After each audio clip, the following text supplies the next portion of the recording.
Macedonian political leaders failed to reach a final agreement to resolve the country's political crisis in marathon talks in Brussels on June 10, the European Union said.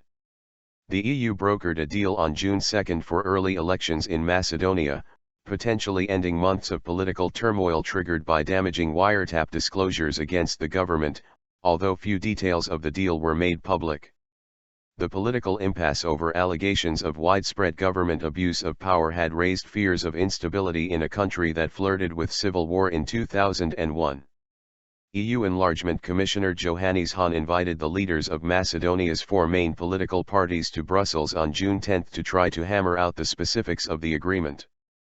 But around 12 hours of talks, in which the U.S. ambassador to Macedonia, Jess Baily, also participated, failed to reach a breakthrough. The talks were open and detailed, but did not lead to a final agreement yet, the EU said in a statement.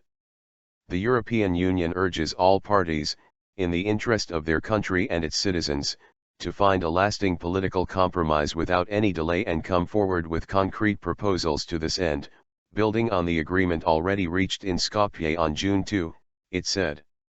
The EU said reform commitments agreed to on June 2 must be implemented urgently. This is essential for the country to make any progress on the Euro-Atlantic path, the EU said, referring to Macedonia's bids to join the EU and NATO, which have been blocked for years by a dispute with neighboring Greece over Macedonia's name.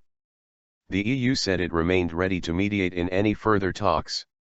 After 9 years in power, Conservative Prime Minister Nikola Gruevski has been under pressure since January over wiretap disclosures released by opposition leader Zoran Zaev, and which the West says have raised serious questions about democracy in the ex-Yugoslav Republic. Zaev says the wiretaps were collected illegally by the government, targeting 20,000 political figures, journalists, and judges, foes and allies alike. They appear to expose tight government control over the media, courts and the conduct of elections. The government says the tapes were made by a foreign spy service working with Zaev to bring down the government.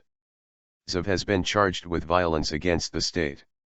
On June 2, Hahn said the Macedonian political leaders had agreed to a kind of transitional period and early elections no later than the end of April 2016.